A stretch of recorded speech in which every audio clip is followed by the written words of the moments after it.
All right, welcome back everyone to Aligning with Success. I'm your host, Mike DiMuccio, Royal Diamond with Eken, now 28 and a half years.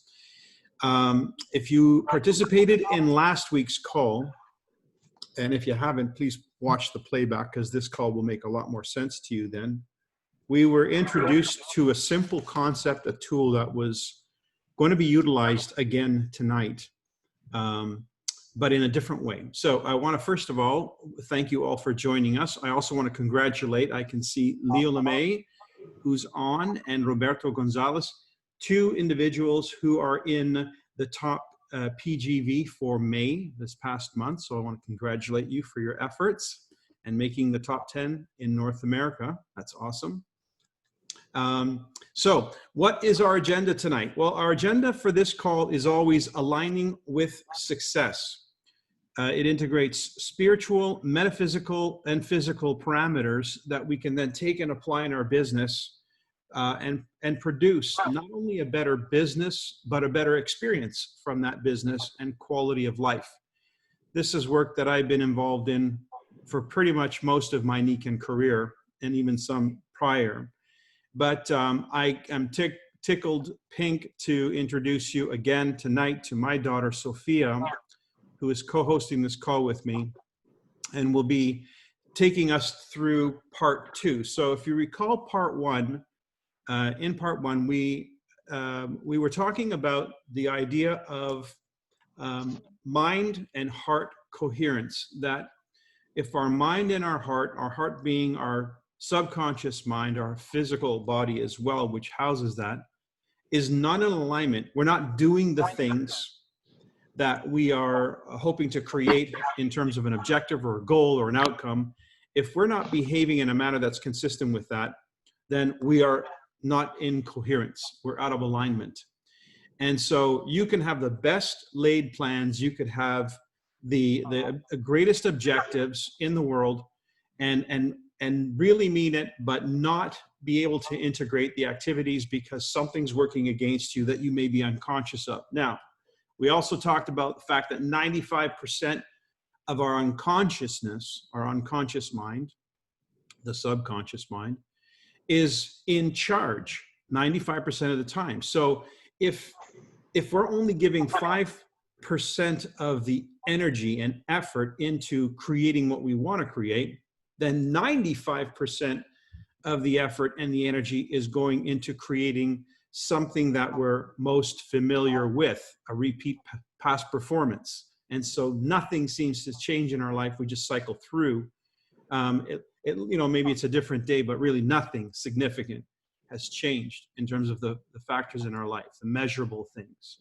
So we need to look at a solution. How do we get around the idea that the subconscious mind is running our life and running a script, running a program that is operating in the background that we're not even aware of. And then on top of that, being frustrated with not reaching our potential in life.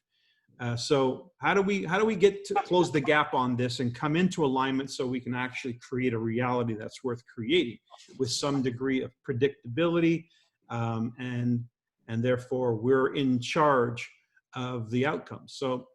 So Sophia, why don't you start us off? I know you did a meditation before this call. You should see the look on her face when she meditates. It's very angelic, a very big smile on her face with her eyes closed as she's in a meditative state. I've seen this now a number of times.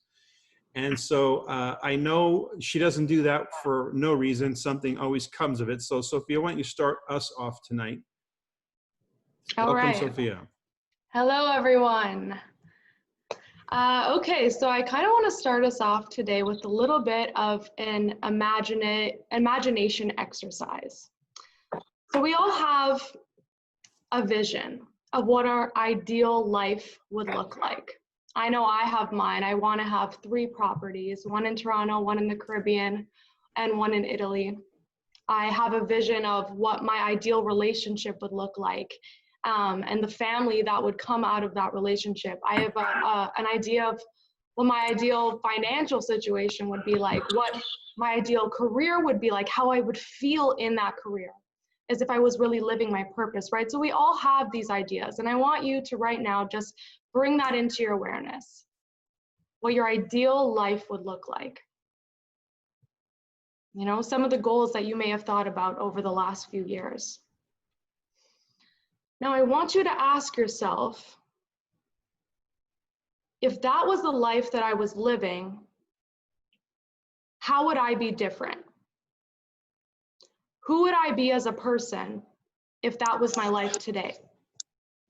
I want you to think about what kind of thoughts you would think every day if you were living that life. Think about what kind of habits you would have if you were living that life. What would that person do every morning, right when they woke up, and every night as they were falling to sleep? How would their habits change versus the person you are now? You know, what would that person's relationships look like? How would they speak to themselves? How would they speak to the people around them? What would their conversations be like? What topics would they talk about? What would they feel like every day? How would you feel getting out of bed in the morning if you knew that you were walking into your dream life, if you were living your dream life? Now, a lot of us wait. We wait and we say, okay, well, once that's my life, then I'll start feeling happy. Then I'll start feeling fulfilled. You know, then I'll start loving life. Once it's there already, that's when I'm going to start, really giving it my all and just being completely immersed and in love with the flow of life. But what if you beat yourself to the punch? What if you started becoming that person, thinking those thoughts, feeling those feelings, performing those habits right now in the life you're living? What if you became your future self in the present moment? What would happen? Your circumstances would follow. And that's what today's call is all about. It's about becoming defined by a vision of the future. And what that really truly means is that the person you are embodying today, your definition as a human, as a being, is that future vision. That is who you are. Because as we've discovered, you are pure energy, you are pure frequency. So the second you move into that frequency and you really become it, you're communicating with the world around you. And the world around you, as we know, responds back. So you have to train yourself to become greater than your present circumstances. And that's why mind-body coherence is an extremely important tool, because through this tool, we can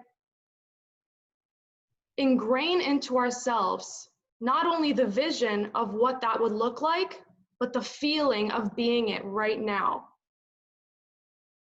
And that's what mind-body coherence is. That's what meditation is. It's the practice of becoming greater than yourself, becoming a new self. So that's how I want to start this off today. Just some things to think about. And that would actually be a really good exercise for you to do on your own time, to actually write down, like, this is what my ideal life looks like. These are the thoughts that I think every day living this life. These are the feelings that I feel every day living this life. These are the habits that that person has every day. What if that person probably, if your ideal life is you're very healthy, and you have you have a strong, healthy, you're comfortable in your body, you love the way that you look in the mirror, then that person is probably going to have a habit of doing yoga every couple days, or going to the gym, right? So what if you started doing those things now? That person is probably maybe going to have a habit of meditating once a day. So what if you started meditating now? That person might have a habit of writing affirmations to themselves once a day. So what if you started doing that now? That person, imagine you're living your ideal life. That person probably wakes up just so excited to jump out of bed and get to it. So imagine you started doing that now. You started becoming excited about living your life. And it goes beyond like looking at what your present circumstances are. You do have the ability to upgrade within yourself, your perspective on your present circumstances. Now, Sophia, I'm going to jump in here because last week there was something that came about that conversation, and you did something physical. You did this, and you were describing how you were becoming aware of the subconscious program, the program that's running in the background, that's saying things or making you feel feelings that are not in alignment with the person you are imagining yourself to be right now, your future self, your future vision. So I think what's really important about making notes about these things, actually writing them down, because let's face it, guys, this is going to take work. You're not in the habit of doing this. You're in the habit 95% of the time of living the life you're currently living. So try and break out of the momentum of that. May seem impossible, but it's not. But it's certainly not going to change by itself. It's going to require effort. And this is where we were given divine abilities in the likeness and image of the Creator to create, to utilize the faculties of our mind, our higher consciousness, in order to create what we really want to create. And most of us have been lulled to sleep. And I have to tell you, this is my little political plug for the day, but it's been by design that you've been dumbed down. The food you eat is toxic. The water you drink is toxic. The air you breathe is toxic. The news you listen to is toxic. Pretty much everybody's become toxic. You can't even stand people in this day and age because everything is charged politically. And so there's such a level of toxicity. But I have to tell you, the good news is when the toxins come out to the surface, you know, in our body, we get pimples, and then you squeeze those pimples and that's how you get rid of it, right? So we're in the process of detoxifying, but it's got to come to the surface. So if you become conscious of what it is that it looks like, feels like, sounds like, the thoughts that would be consistent with the person who's living the life that is your ideal life, then it'll be very easy, especially if it's written down and you've seen this and you remind yourself of this every day. Maybe it's just written on a piece of paper. Maybe it's on a wall in your bedroom or the mirror of your bathroom. It could be just something really simple like that. And you see it every day. So keep that in mind, that if you're seeing the thoughts, the feelings, etc., it'll be very easy to identify when there's a thought going into your mind that's not consistent with that person. And I don't know if I said this last week. I know I had this conversation with Sophia this week, but I remember it was in my journey to Royal Diamond. On that last push, we were about a month away from my date with Destiny, the goal that I had set. And I remember there was a phone call I received while I was on the road from Ottawa to Toronto from one of my colleagues who was going for platinum, and she was one of 6 of the requirements, and her platinum ship was falling apart, and it was 3 days left in a month. And I remember the thought goes through my head as I'm listening to this call of what's wrong and what's not going to happen. The thought crosses my head, aren't you glad you gave yourself to October? Well, my date with Destiny was September, it wasn't October. But that thought, where did it come from? Aren't you glad you gave yourself till October, even though my date with Destiny was in September? Where did that thought come from? I didn't originate that thought. I didn't think that thought. That thought thunk me, if there's such a word. That thought came through my head and was about to shift my conscious mind into agreement, into being complicit with it, saying, oh yeah, thank God I gave myself a couple of weeks. Because then that would have derailed the objective, and then I would have failed in my objective to meet my goal. I would have failed in my obligation to be faithful to my goal. And so that little thought I heard, and I heard it like it was somebody else speaking it in my head, but it was my voice. And then I realized, cancel, cancel, cancel. No, that's not how this works. And I have my little tool we're going to get into of what I said to myself in order to immediately snap me out of that and get back on my alignment of mind and body coherence, mind and heart coherence, where I was no longer in contradiction to myself. I wasn't thinking or feeling thoughts that were going to violate my date with destiny. But if I didn't know that I had a date with destiny, if I didn't know what it felt like to be fixated on that date, there was no day after. There was just that date, or before, but not after. My goal, in fact, read on or before September 27, 1997. So I had a date with destiny or before, but not a day after. So it was important to have awareness of that, because then I wouldn't have heard that voice that snuck up on me in a vulnerable moment, and I was able to hear it and snap out of it. And that's why one of the things that I think is really important that Sophia is talking about is being very clearly defined by a vision of the future. What does it look like, feel like? And you could be very specific about this exercise, and I trust that you will do this exercise after the call. What's your business objective? Is it an income? What's the amount? There needs to be something specific that you're working toward, because if you don't have that date with destiny, it's very hard to fixate on the idea and the feelings of the idea, the parameters of the idea, if you don't get really clear about it. Okay, back to you, Sophia. Yeah, so what my dad experienced in that moment was the unconscious mind, the unconscious programming, trying to become the master, right? But because he had practiced consciously what it would feel like to be that person who achieved that goal by September, whatever, that the subconscious could no longer run the show. He had become stronger than his subconscious. And how do you become stronger than your subconscious? You have to practice. If you're spending 95% of your time in unconsciousness, then it would make sense that you would have to practice at least maybe, gradually build up to it, but 10%, 20%, 30% of your time overriding that unconscious program.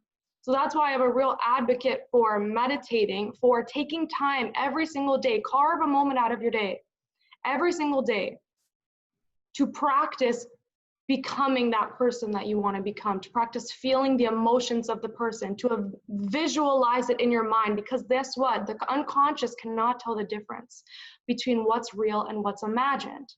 And what's amazing is when you get a vision in your mind, this actually happens in real life. When you see something in your life, and then an emotion is triggered by it, it could be positive or negative. What does your mind do?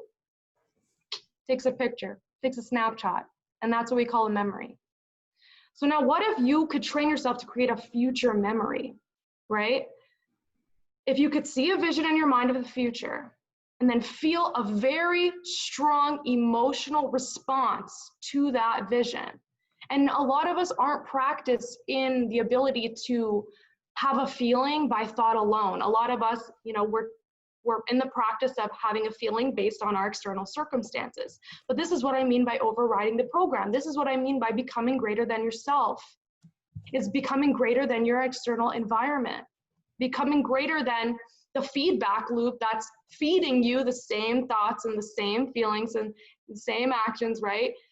So you create this vision in your mind, very clear intention. And then you have to practice feeling the feelings of that person. A lot of the time, the feeling is gratitude.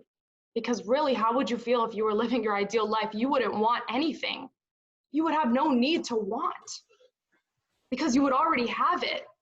So what else would you say besides thank you? Thank you so much. I'm so grateful. I love my life, right? And we practice feeling this, and guess what happens? Your mind takes a screenshot. And then your unconscious has that as a bank and says, oh, I've already lived this. It has that experience. And it's like, oh, well, I've already lived this. I'm already living my ideal life. And that's when you start to break the pattern, right? You start to wake up every day really feeling like you are living your ideal life. You start to love everything that you're doing. You start to engage with people differently. You start to speak to yourself differently. You know, you start to become more motivated. You have more energy on a day-to-day basis, right? You start to get new ideas, be inspired by new ways of doing things. Maybe you get this like spontaneous impulse to try speaking your message or approaching a potential client in a different way, right? Because to your unconscious mind, it has already happened. And if your unconscious is running 95% of the show and it believes that what you want to live has already occurred, then guess what? You're going to start being that person. And, you know, would you agree or disagree that if your behaviors fundamentally change, your results will fundamentally change? It's a simple formula. It is a simple formula, but it takes practice. It's something that we are all capable of. Nobody is exempt from this formula. Everyone can do this because everyone has an imagination. Everyone has a creative, conscious mind, right? And everyone has the ability to project feelings into the field. So we can all do this, but you have to be committed to yourself. You have to love yourself enough to carve out those 10 minutes every day or those 20 minutes every day, whatever you can start with. Because if you knew that every single time, no matter if it's a good meditation or a bad meditation, right? Because we always like to label things as good and bad. But if you knew that every time you sat yourself down and you did this exercise, you were literally becoming a new person, then what more could you ask of yourself? Really, what greater work could you do? So, Sophia, we went over the concept of setting the intention or creating that future reality by visioning it, having a vision for what it looks like, feels like, sounds like, and then adding that heightened emotion. Mm-hmm. There has to be that heightened emotion. Now, when people set goals, because this is what we're going to translate some of this to tonight is an actual goal. When people tend to set goals, they can set a goal. What do they usually set? They set a goal for what they think they can achieve. And the challenge with that is that it lacks intrinsically the heightened emotion because you don't really get excited about what you think you can achieve because it's so small in comparison to what you, as a modification to where you're already at. So let me give you an example.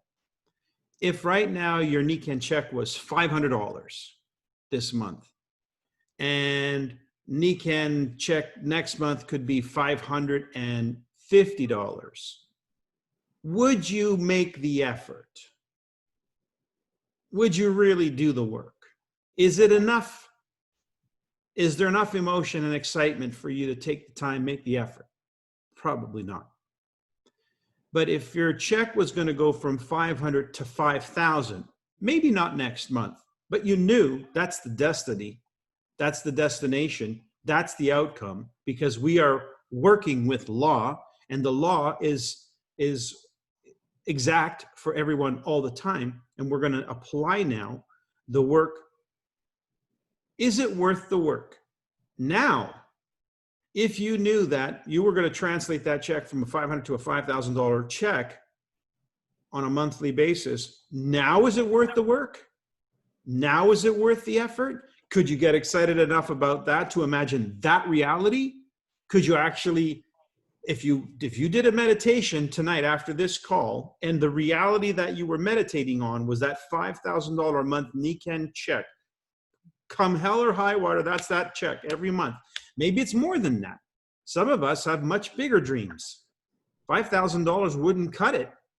Can't do much with 5,000. Certainly can't change the world with 5,000. But think about it. What would it take to get you excited? What's the number? What's the picture? What's the outlook? If your emotions aren't locked in, if you're not supercharged by this, it's not a goal that's for you. Any comments about that, Sophia?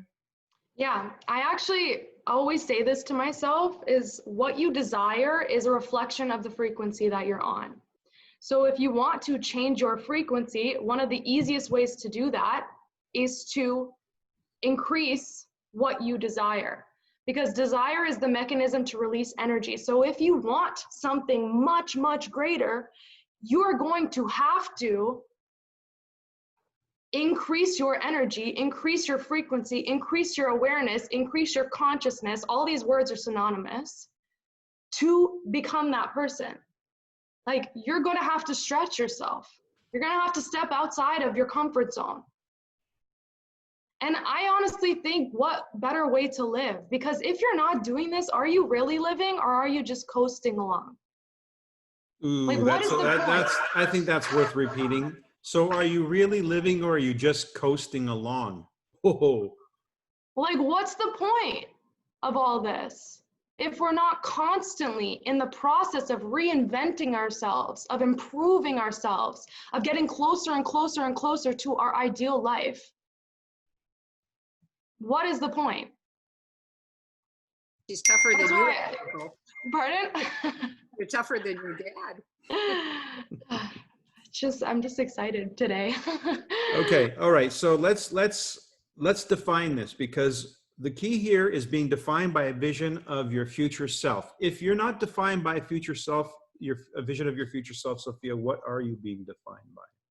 The predictable past. The predictable past. And that's why tomorrow's like yesterday, and next month is like last month, and nothing really changes. So I mentioned a little comment yesterday or last week that it's quite likely, if we understand these laws are exact and nothing is by chance and there is no accident, then we have created COVID to give us a reset. We created a situation, regardless of who's conspired to make this so, we have allowed those conspirators as the fly in the ointment of reality, in order to bring about some kind of an effect. Because there's no question in my mind, most people I've encountered over the last 5 or 10 years were fed up absolutely to the max with the direction of life. And they didn't know exactly why or what they were saying, but they could tell on some level that there needed to be more meaning, more purpose, more alignment, for goodness sake, to a life that's worth living. You know, all the things that we in Nikken espouse to and have been promoting for 45 years. It's like the world is waking up to our reality. But most of you have dragged your old paradigms with you into this new reality. You brought with you into this new situation of Nikken. You brought with you that is the predictable past. The question is, do you want Nikken to be something that you do just as an aside, something that you do because you can, or do you want it to be something that inspires you to get up in the morning? Do you want it to be something that can create an outcome that you've imagined for yourself or for your family all your life? For the dream to become a reality, not just a lost hope. If that's going to happen, then we need to do whatever it is that we're doing differently. Just because you're in Nikken doesn't change the fact that you're going to create the same reality. You could change a job a million different ways. It doesn't change your life. Only you change your life by changing you, not your circumstances. So if Nikken is a vehicle that is unleashed, unbridled, allows you so much freedom and flexibility to actually experience the mechanisms that it has to offer, it's the Ferrari of economic engines. It's the Ferrari of a business enterprise. Are you going to get the benefit of it being a Ferrari, or are you going to drive it like your Honda? You know, you're going to take it out like it's your I don't know, Chevy Chevette. It's a Ferrari. Do you want to learn how to drive a Ferrari? Do you want to be the driver of a Ferrari? Because it is a Ferrari, but it's only as good as you are behind the wheel. So that's why what we're talking about, what we talked about last week, what we're talking about this week is so critical. Nikken can drop all kinds of incentives on the table, and you can just look at them, say, oh, isn't that good? Look, Leo wins another one. Good for him. Good for Leo. Leo's a smart guy. Leo's really good at that. Well, how does that change your life, that Leo's changing his life? You want to be the one making that happen. And so that's why these things are important, that all the vehicles that Nikan put in front of us, all the tools are not going to be of any consequence to you if you don't apply them, take them for yourself, which means doing something that you're not in the habit of doing. So, so again, Sophia, we're being defined by a vision of our future. You gave them some clues as to how they can outline what it looks like, feels like. Be very specific. It could be more than one objective you're talking about, but if you're talking about an objective, be very specific about how it looks, how it feels. What is it like to wake up feeling that feeling? Because you're going to go into a meditation. We're leading you down to a place where you're going to apply this and you're going to experience it in real time. And you're going to know how to do this with faith and with functionality every day. We talked about the fact that if you're going to have a vision, that vision has to be married to a heightened emotion, because a vision that doesn't give you passion, purpose, a sense of heightened emotion is not something that's going to energize you, and therefore it's not going to move you off the norm. It's not going to move that momentum of the 95%. So don't plan small. Don't set small objectives. It's easy to do. It's really easy to say, oh, I'm going to make a modification 10%. Wouldn't that be great? Yeah, but who cares? You don't care enough about that as much as I don't care enough about that. So you're not going to do the work that it's required. And it's not going to get you excited even if you did that 10%. What will get you excited? What would cause you to be an attraction to others? A force that attracts to you all the power, all of the energy of the universe to channel through you so that you can make something miraculous happen, something that you did, that you participated in its creation willfully, conscientiously, so you can do it again and again and again and become a master at this. Nikan doesn't put any boundaries on how much money you can earn, what size of organization you can build, where you can build it. If Nikan's not putting boundaries on it, then who's putting boundaries on it for you? So how do we unleash our potential? How do we take advantage of this incredible vehicle and get the most out of it? We need to start to become expert and masters of our own thought process and feeling process. That's what Sophia's talking about. Sophia, back to you. Yeah. So the next thing I want to address is why we are not living that life now, or essentially the limitations that we put on ourselves. So the main thing that I want you to know is that that person, that reality already exists, and it exists within you. Imagine now if you forgot everything in your life up until this point. You forgot your past experiences. You forgot the expectations that you have. You forgot the people you know, the places you've been, the things that you've been through. Like, what would you be if you were not attached to your identity? If you were not attached to who you are right now, what would you be? You would be nothing, no one, nowhere, no time. You would be one with creation, one with life. There's this brilliant quote that Eckhart Tolle says, and he says, life is the dancer and you are the dance. Too much of the time we think that we're the dancer and life is our dance, right?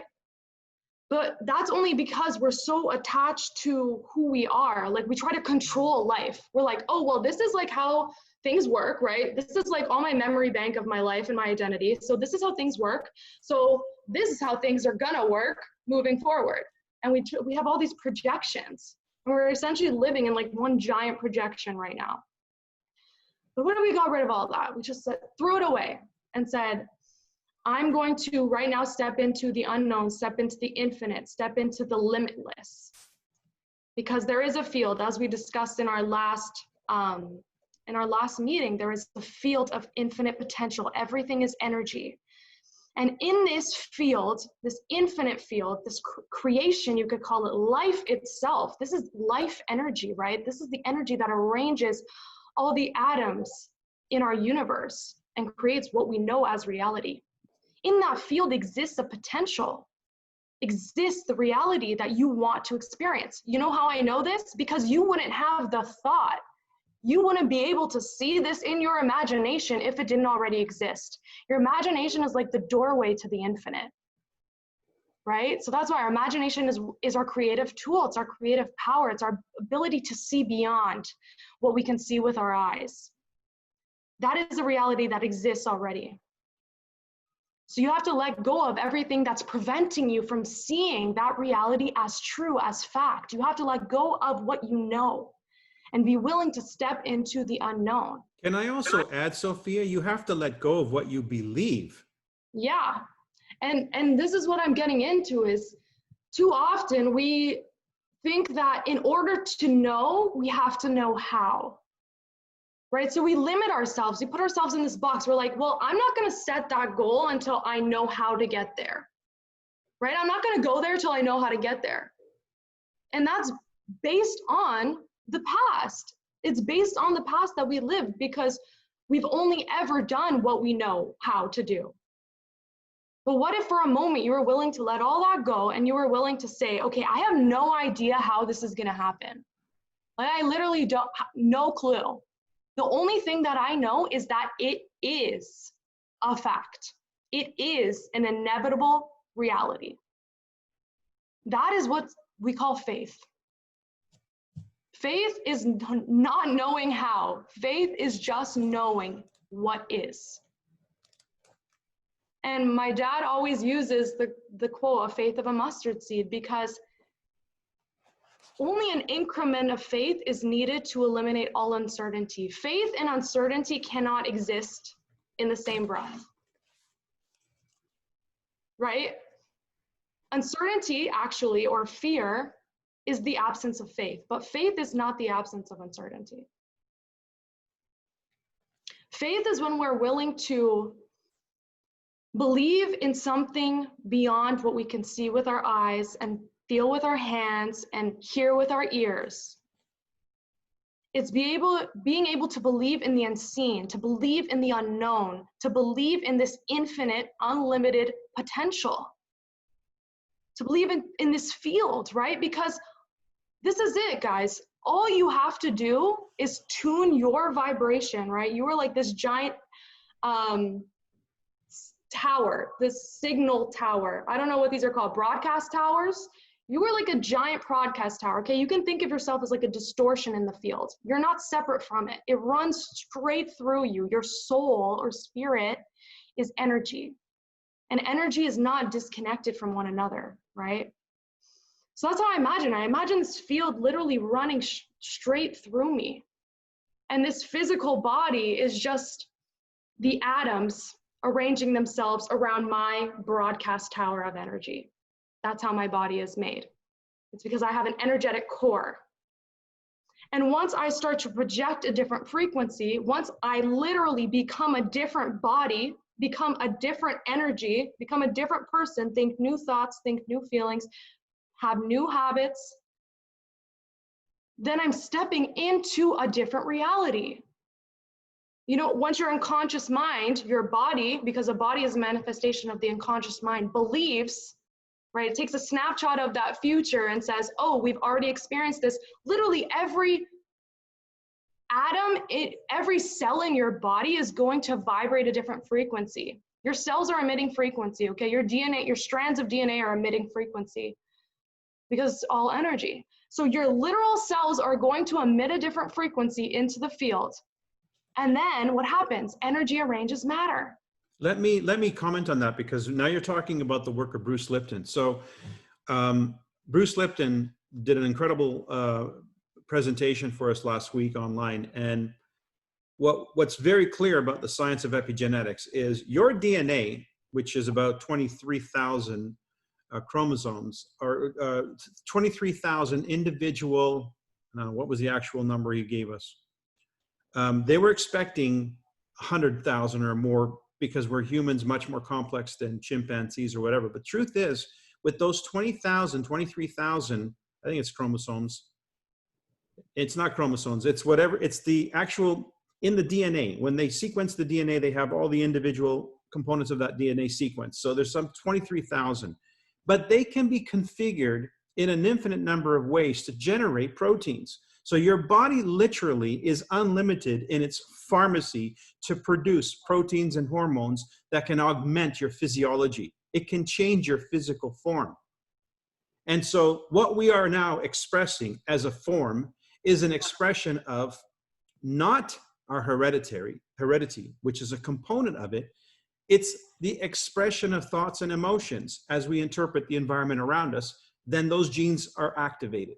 Genes are activated by the DNA, and therefore we can create a new reality, a new body. So we're not limited physically. Our form is not a physical stagnant thing. It's not something that's stagnant or defined by our DNA.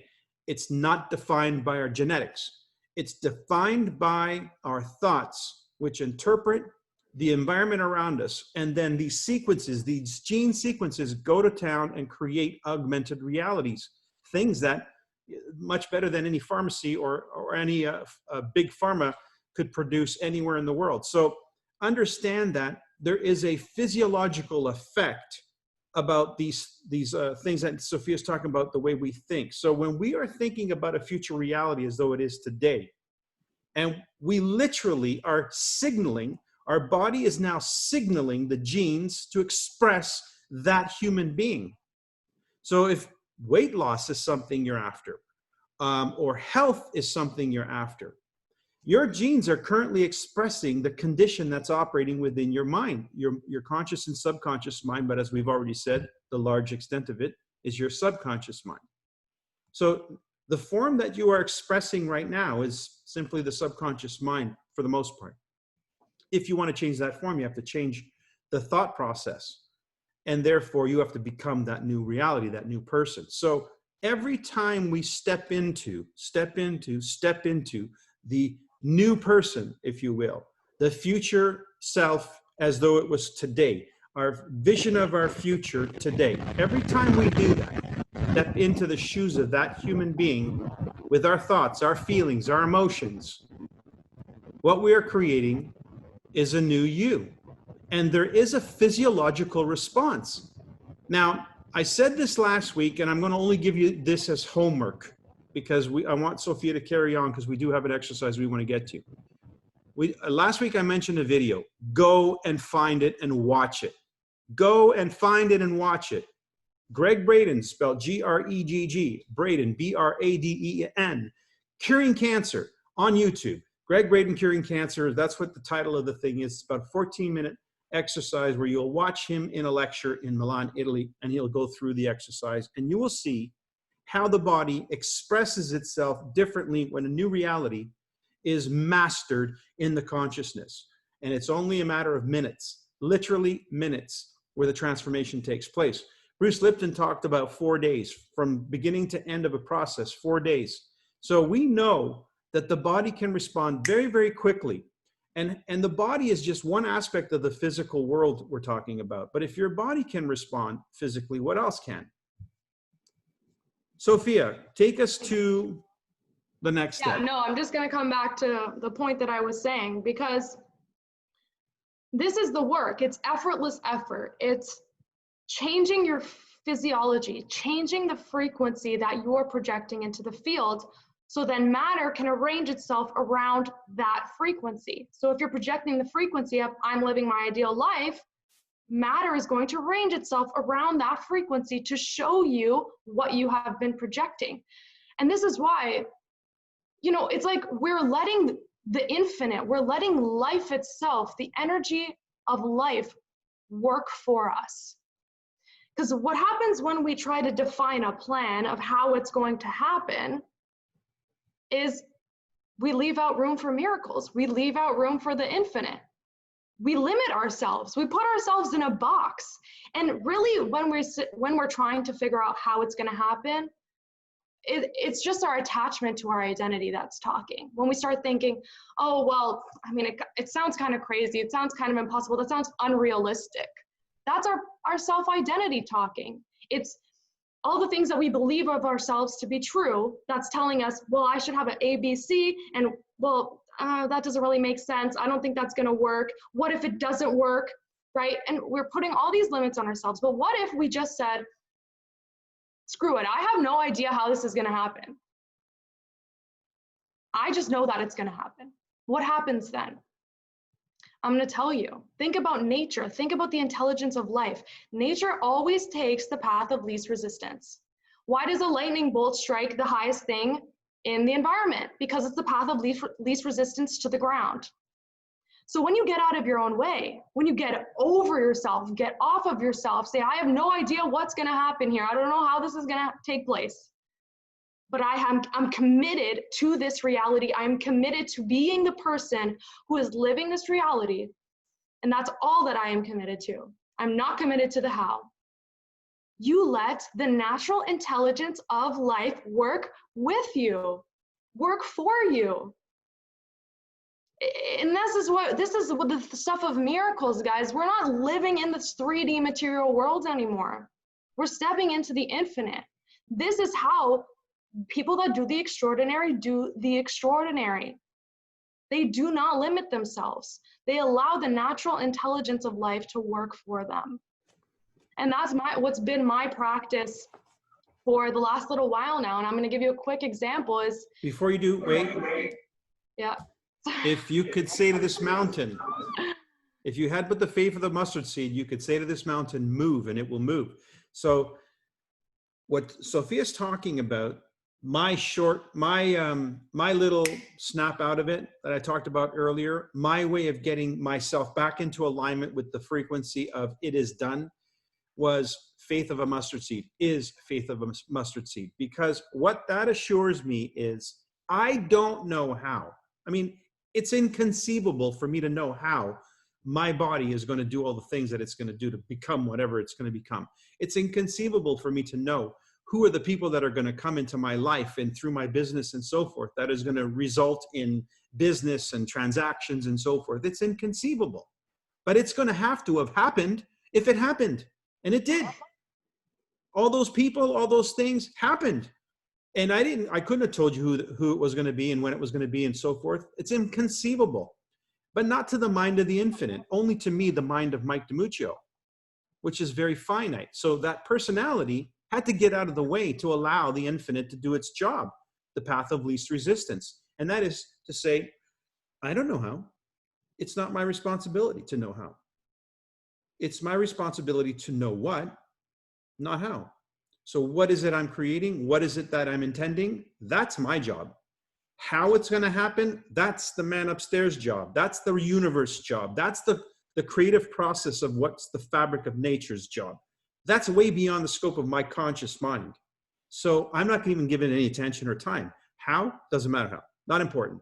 Not important because it's inconceivable for me to know how anyways. So all that matters is, what is it that I'm directing? How am I directing the energy? So for me, the shortcut was faith of a mustard seed. I would remind myself in that phone call, when that person said, it's not going to happen. I heard that voice go through my head and it said, oh, aren't you glad you gave yourself an extra month? No, cancel, cancel, cancel. Faith of a mustard seed. I don't need to know how. But if I have but the faith of a mustard seed, I could say to the mountain, move, and it will move. How? I haven't got a clue. But if I say it, it will do it because that's the law. So I just have to be clear about my role in this creative process. My role is to identify what it is I'm creating, to focus on it, to feel as though that expression is already in existence, to feel the feelings of that, as though it's impossible for it not to be. And when you're in that, you've created it already in the ethers, and therefore the laws of nature are whatever is in the ethers must move into form. That's the precipitation of matter.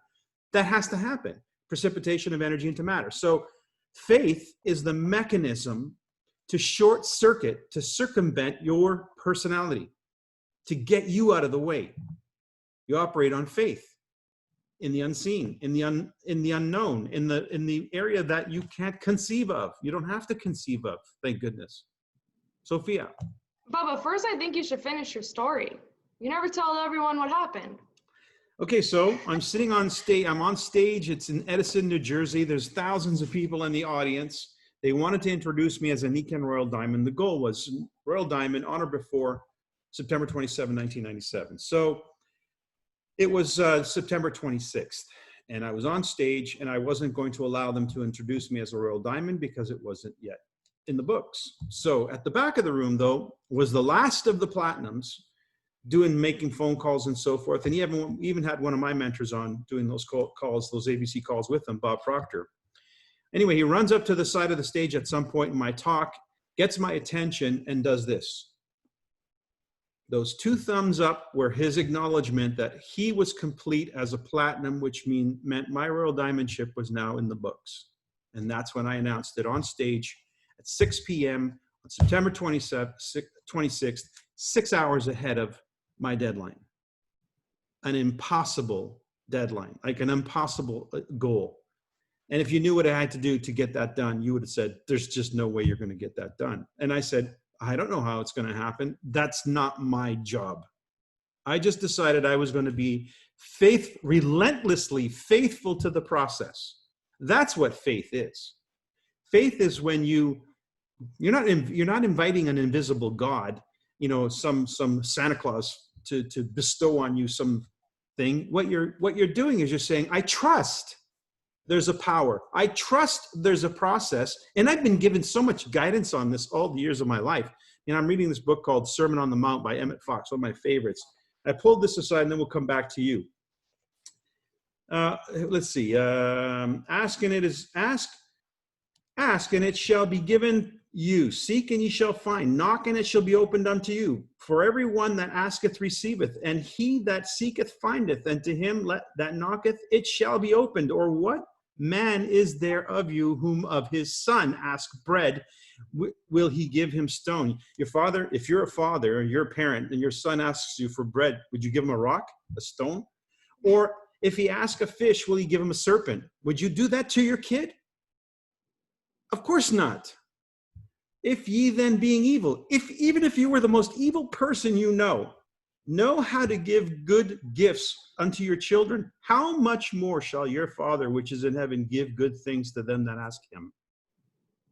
I mean, this is so obvious. This is so obvious when you understand the context that was written in, and you translate that into the context that Sophia's speaking, and you understand they're saying the same thing.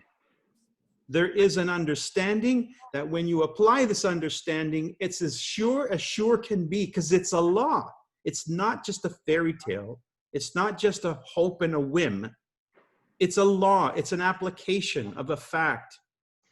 And so if you apply this as religiously as you did anything, brushing your teeth every day, you might experience some of these things for yourself, and you will become an advocate. Sophia, back to you. We need to wrap up. Do you trust the law of gravity? Do you trust that when you drop a pen, it's going to hit the ground? That's how firm you have to be in your belief of this law, that what you are, you attract. That is the law. What you are, you attract. You have to believe it the same way that you believe in gravity, the same way you have no doubt that when you drop that pin, it is going to hit the ground. I have no doubt that what I become, what I think, feel, act, believe is going to be reflected back to me in my environment. Okay, and you can use this not only in the context that my dad is saying, but I'll just give you a quick example. A lot of you that are here today were on our call last week. And, I thank you all so much for all the messages that you've sent my dad. It's meant the world to me to read them and see how much it really impacted you, the topics that we discussed. But I'm going to be honest with you. I already knew that was going to be the reaction because I practiced it before we got on the call. Right before we got on the call, I meditated. I went into my space. First, I detached from myself. I became nothing, no one, nowhere, no time. I literally just felt my energy as in connection with life itself. I tuned into the infinite source, and then I planted the seed. And I didn't think about what I was going to say exactly. I didn't think about the words. What I thought about was the feelings that I wanted people to leave that call with. I imagined my dad getting these messages and me reading them, and people saying like, wow, that really inspired me, that really made a difference to me. And I imagined people feeling excited, and I let myself feel that excitement, and I let myself feel that gratitude for whatever messages were put out.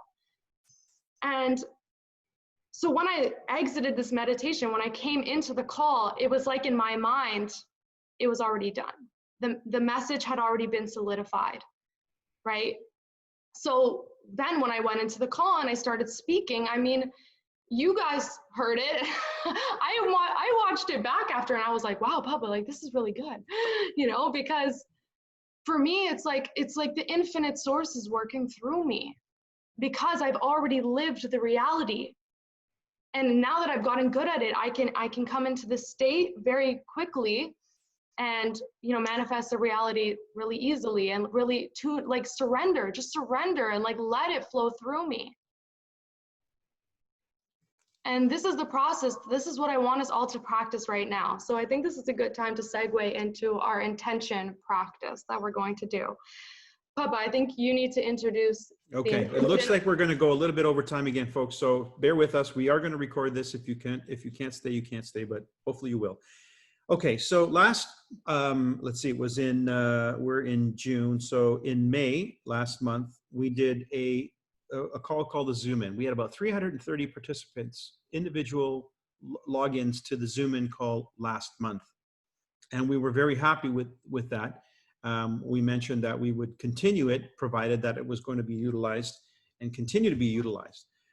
This past call, which was June, we had over a month to prepare for, and everyone had a month to do the work in between, to rally, to have guests on this call. We had a tremendous lineup of speakers and presenters. It was an exceptional call.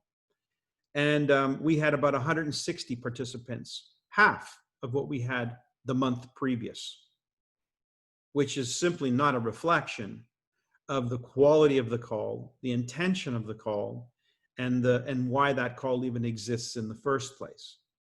We have committed to another call in July, the third Saturday of July.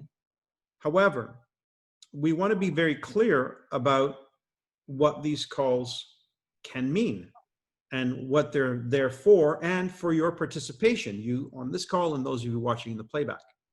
We want to set an intention. We want to do something collectively, but you need to do it also as an individual, something that you can challenge yourself with, and something we will set as an intention as a collective, so that we can manifest an experience together on this next call. Now, as I mentioned earlier, a modest change in behavior is not going to be enough to prompt the work that goes into operating in faith. It's an exercise. It's something you must do every day. And we're talking about carving out time to align yourself with that person who will have experienced that reality. Now, let me just double check. I think it's the 18th. Maybe Sophia, in the meanwhile. Yeah, it is the 18th of July is the third Saturday. That will be our next Zoom In, Niken Zoom In call. So what I'd like to do is have you, actually, Sophia, why don't you take us through the goal setting? Okay. Well, first of all, why don't everyone, if you have a notepad in front of you, I want you to write down what you think you could how many people you could realistically get to join this call. Write down a number. Like, if you're just being real and honest with yourself, what do you think you could achieve?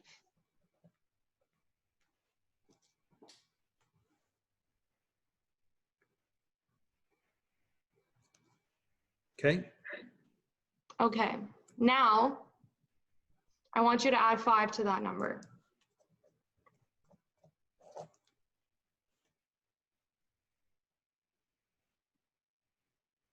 Okay. I wanted to say add 10, but my dad said start with 5. So just for anyone who's super ambitious, add 10. Now, now what should be interesting is the thoughts that are going through your mind as you did that, as we just did Like, that. yeah, like, I don't know, Sophia, this is seeming a little unrealistic. Now, I don't want know to how also this is gonna add, happen. let me add, remember, if this is the life of your dreams, if you knew you could wake up every day and live the life of your dreams, if a shift in your Nikken business could provide you with the quality of life that you could live the life of your dreams, would it not be worth everything? Would it not be worth every ounce of energy you have? Would it not be worth turning every stone? Would it not be worth it to live the life of your dreams? Now you might say, well, Mike, even if I have that number as guests on my call, that's not going to guarantee that that's going to live. Remember, now you're starting to think about the how. Now your mind is playing into the how. What's to say that those people that you invite don't see the value of becoming a royal diamond themselves? Why not? Don't tell the universe how to do its job. Just set the intention and let the universe find a path of least resistance. If your passion and conviction is to live a certain reality, then it will be somebody in that grouping of people, potentially, that leads you to that life. So you've got to treat the exercise as serious as you would treat a heart attack. Because if you don't, the universe can't be fooled, because you are one with it. If your heart isn't in it, the reality isn't in it. That's the alignment. Heart, mind, coherence means you can't fool yourself. So you better realize that, and realize if it's not worth it, you won't do it. And you Go want to ahead, know Sophia. something, guys? Once you do it once, it becomes that much easier to do it again, because you have now proven to yourself exactly what you're capable of. So use this, take this like almost like an experiment, and like say, okay, until July 18th, you know, I'm just gonna give my all to this. I'm just gonna throw myself in it fully and trust the law. Faith of a mustard seed. Faith of a mustard seed until July 18th, because maybe this is the turning point for you, where you really prove to yourself that you can do this, where you really become the master. That's how I treat these little experiments with myself is like, these are turning points for me. Like, this is going to be that thing that I can look back on. This is going to be the story that, like, my dad has his story that he always tells. Like, this is going to be my story, where I say, I did the impossible. And you know what you're going to find is that you are going to become a completely different person in the process. And that person that you become is going to become more valuable than anything that you could have ever achieved. Because that's what I'm finding now in my own goal setting and my own becoming process, is I'm actually falling in love with who I am, and not just the goal, not just the reality or the life. So this can be your little experiment. This can be your turning point if you really treat it like that. Okay, so we all have a number. What we want to do now is do a short meditation where we're going to visualize. We're going to allow our creative minds to run free a little bit. And I'm going to prompt you to just let visions come to you of what it would look like if you brought this number to the call. Okay? And you just don't think about it. Don't try and like go out and figure out how it's going to happen. Listen. Let the visions come to you. Don't try and force it. You know, just listen, remain open. A big part of this is remaining open. It's stating to the universe, hello, universe, this is what I want, and I'm open to any avenues, any possibilities, any ideas that are gonna help me achieve this. What would you have me do? And then you listen.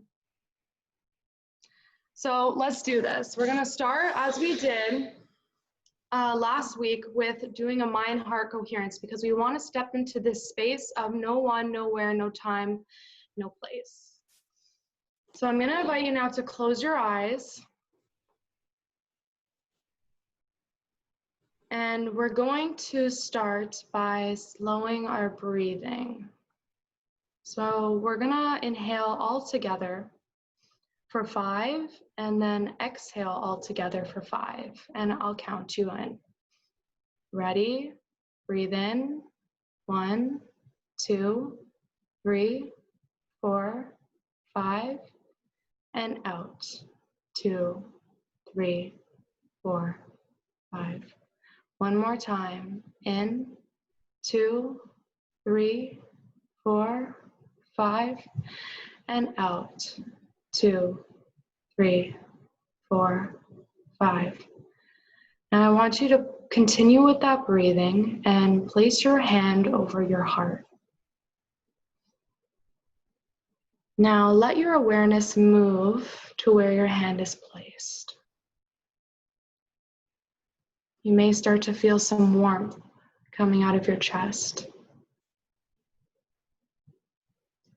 And as you continue breathing, just lean into that warmth.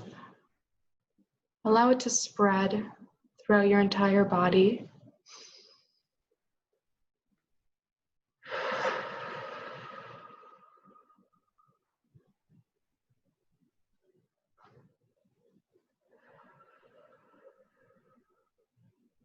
And I'm going to guide you through a little exercise just to help you release your identity and who you think you are, so you can step into the infinite.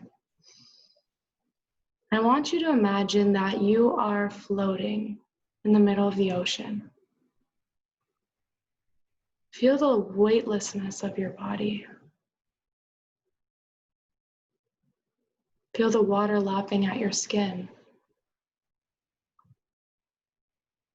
You can look up and see the sun above you.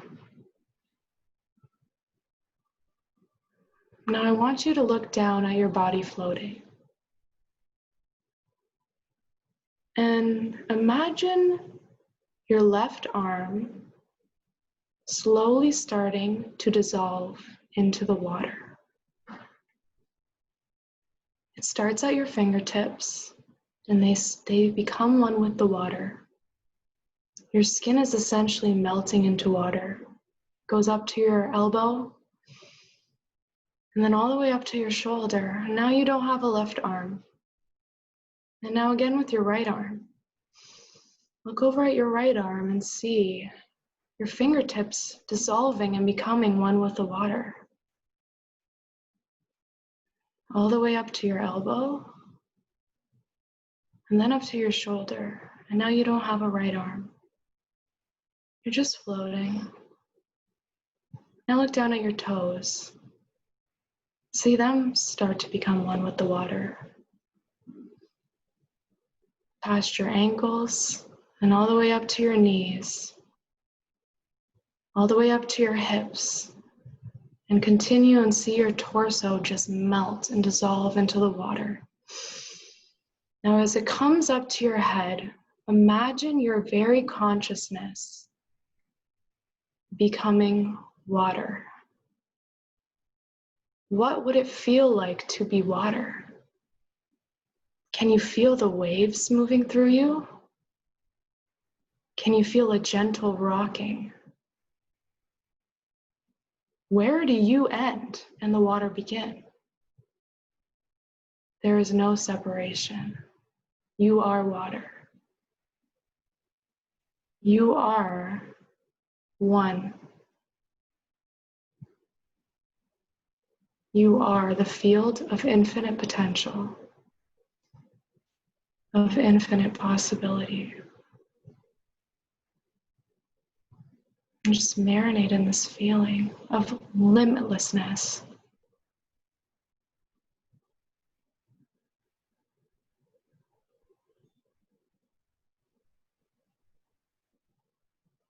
In connection to everything. Because there is no separation.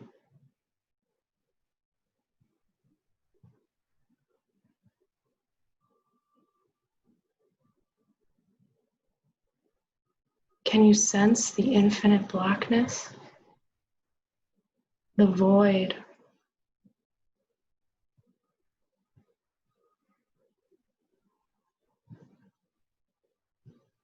Try and find where you end.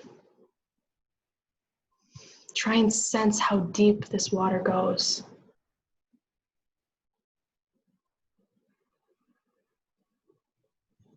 Sense it with your heart.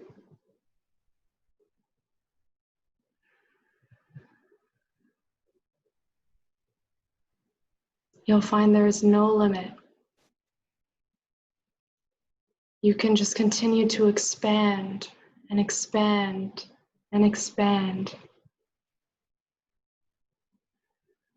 You are all there is.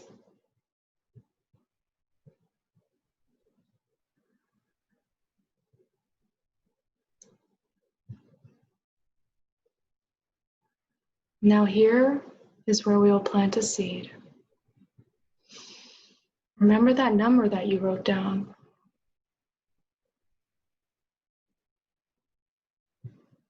Imagine you have that many people joining us on the call. Today it is July 18th, and we're all getting ready to go on. And you're so proud of yourself because you did it. You really did it. You achieved that number that you wrote down and you did not know how it was going to happen.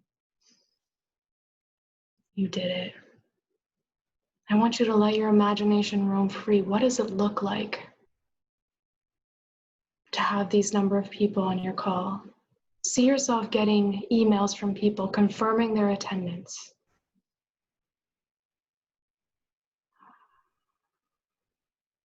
See them coming onto the call, their names popping up, their images popping up. You don't have to know who they are. You just have to know that you brought them there. You did it. I did it. I can't believe I did it, but I did it. How do you feel in this moment, knowing that you achieved what you thought was impossible?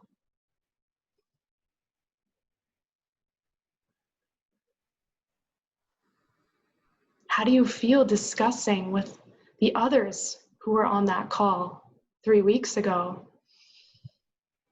You're all coming together now and showing each other the results of your efforts. You're all coming together and saying, we did it. We did it.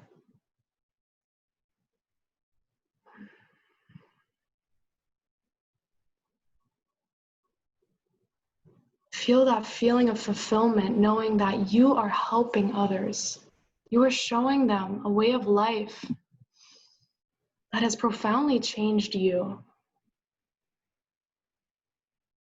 You are fulfilling your purpose here on this earth. Because what greater purpose is there than to serve others?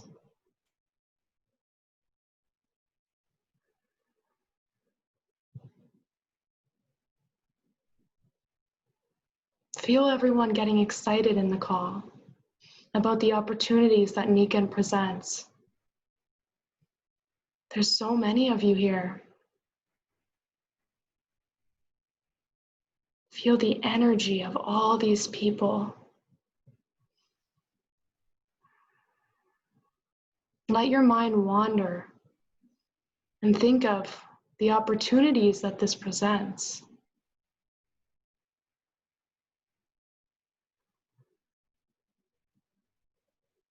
And be grateful.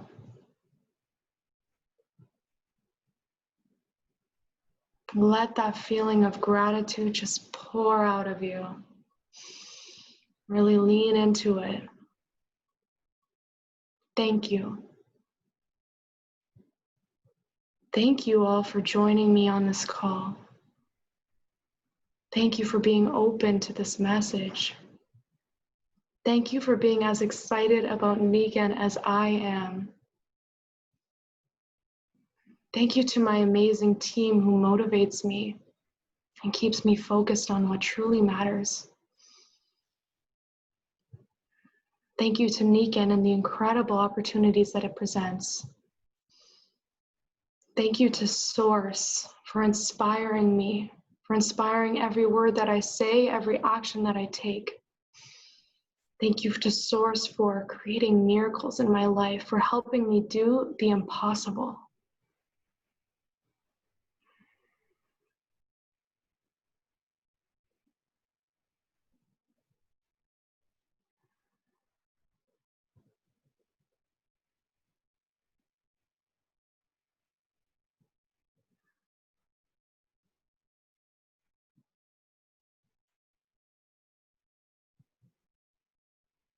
Say that number to yourself again. I have this many people joining us today on our call. It is July 18th. And I have this many people joining us today on our call.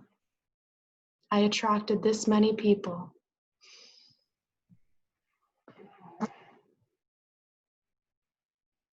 Today is July 18th. And I have this many people joining us today on our call. Thank you all for being here. Thank you for joining us.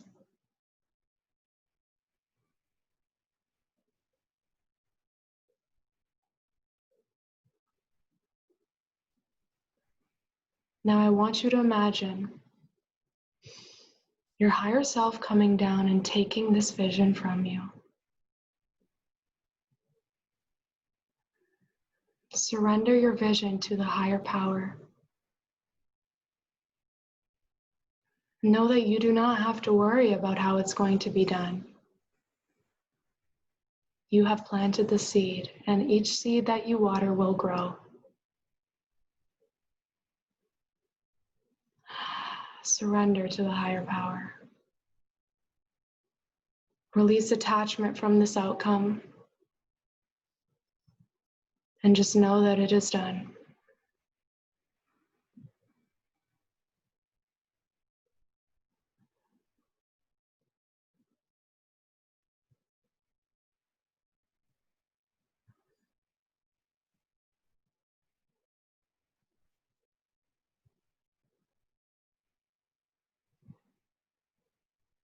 Now, in your own time,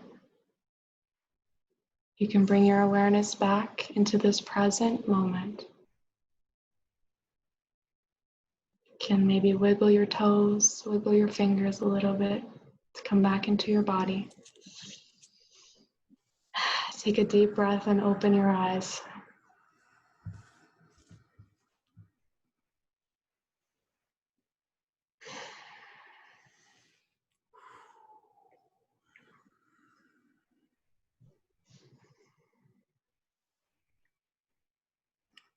I want to take a minute or two that we have now, just see if there's anybody who wants to share any personal experience that they just had. Maggie?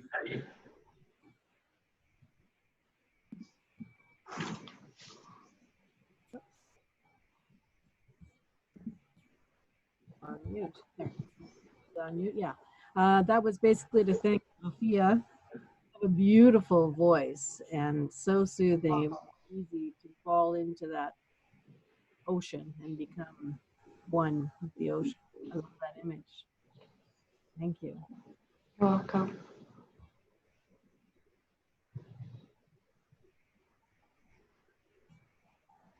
Anyone? Anything that struck you? It's Yoko. My feelings, I started crying with gratitude. Thank you, Sophia. That's powerful. It is. You're powerful. Thank you. Thank you. Anyone Share else? any maybe visions that you saw in your mind, how you would know that it was done. That's something that I like to focus on and think about a lot. I saw a whole Zoom screen of new people. That's it. That's it. just images, blurred images of male and female, no names, just a blurred full screen of images. You reached into the field and you pulled out that reality. That's what you saw. You saw a future that truly exists, and it exists right now in your imagination. So the more that you observe that reality now, one day you're going to get to a now where that reality is not just in your imagination.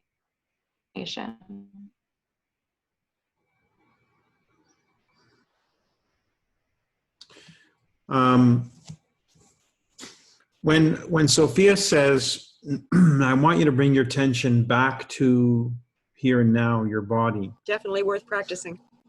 I'm not sure if you guys are hearing me, but when Sophia said, bring your here and now, bring yourself back to here and now, your attention. Isn't it interesting how you actually notice your attention move? I'm not sure if y'all got that. I think I was on pause for a second, but I'll say it again. When Sophia said, bring your attention back to here and now, feel your toes, whatever.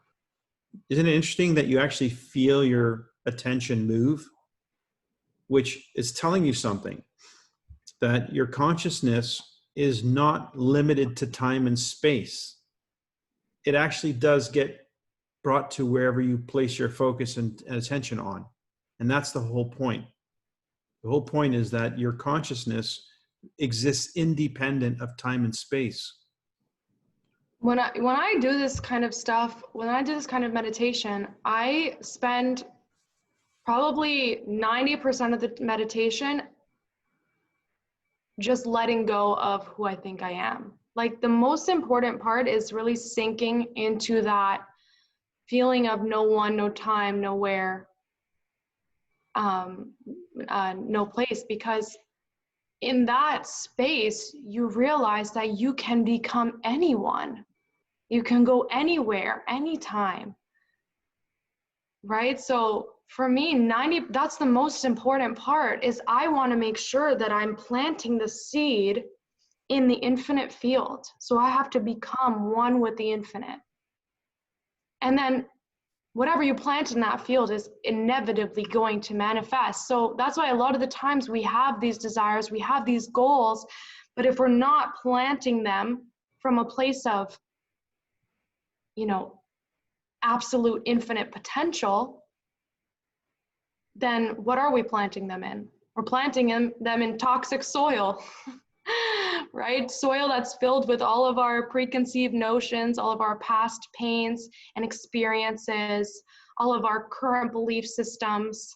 So I really, truly believe that the key to this, if you're gonna take this upon yourself and really practice it every day, the key to this, you can even do this with music. I find music helps a lot. Or you can look up like a guided meditation to do if you're not as comfortable with meditation.